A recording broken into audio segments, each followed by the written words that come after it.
Le livre de 2 Samuel, chapitre 11, est le support de notre partage aujourd'hui.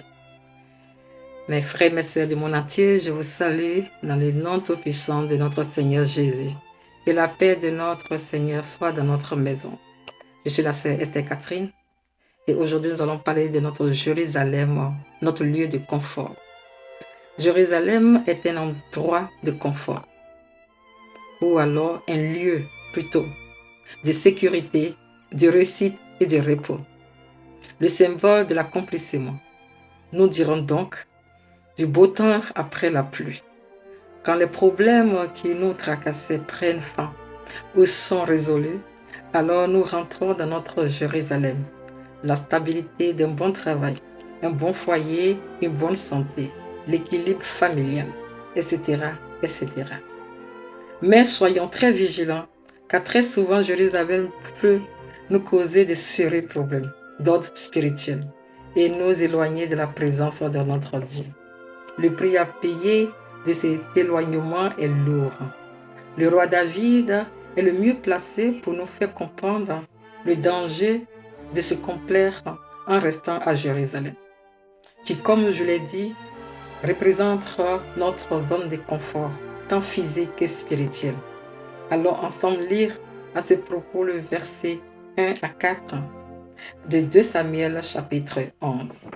L'Écriture nous dit: l'année suivante, au temps où les rois se mettaient en campagne, David envoya Joab avec les serviteurs et tout Israël pour détruire les fils d'Armon et pour assiéger Rabat.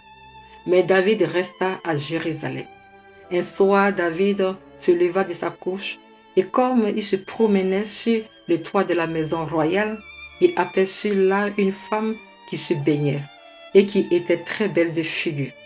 Le verset 4 nous informe que David envoya des gens pour la chercher. Elle vient vers lui et il coucha avec elle. Amen. C'était Bathsheba, la femme de Uri, que David fut tué après avoir enceinté Bathsheba, qui fut la mère de Salomon. Par la suite, en lisant la Bible, nous verrons tous les malheurs qui ont frappé le roi David suite aux 2 actes qu'il avait posés. Mais tout cela est arrivé parce que David resta à Jérusalem. L'Éternel avait ordonné au roi cette année-là de sortir pour faire la guerre. David n'avait pas obéi à cet ordre. Il a préféré envoyer Joab avec ses serviteurs et tout Israël. La désobéissance de David a été le péché qui a ouvert la porte à toute la liste des malheurs, des désolations qui ont été son partage pendant plusieurs années de sa vie, tant personnelle que familiale. Notre désobéissance à Dieu nous fait sortir de sa présence, de telle sorte que notre lucidité à discerner les choses s'évapore. Nous n'avons plus la capacité de l'esprit par laquelle nous pouvons distinguer ou juger sainement les pensées ou les choses. Ainsi débute notre chute morale et spirituelle. Soumettons-nous à Dieu et faisons son œuvre avec un esprit disposé et un cœur pur, renouvelé par la puissance de l'Esprit Saint. Évitons la l'oisiveté, car elle est la mère de tous les vices. C'est elle qui a poussé le roi David à aller se promener sur le toit pour voir la nudité de Bathsheba.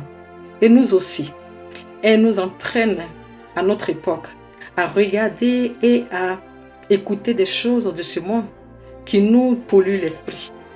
Que notre priorité soit Jésus et son service. Amen. Je vous embrasse d'un baiser fraternel.